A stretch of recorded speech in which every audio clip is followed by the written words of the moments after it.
Hi there!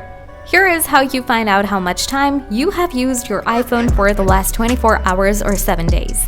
You can follow 2 strategies to find out how much time you spend on your iPhone. First, check out the data from Screen Time. Open Setting, scroll down, tap Screen Time, tap See All Activity. Now, first check out your day. If you take a close look here, this data shows you how exactly you spend your time on certain apps like for Facebook, Instagram, TikTok, Message, and all other apps. You can also check the average time for your day to use. Also, if you check the week, you can see the total time that you used in a week.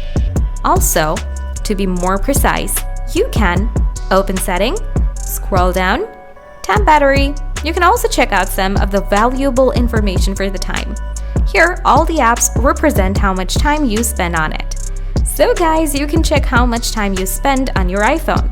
If you still have questions, please ask me in the comment section. Thanks for watching.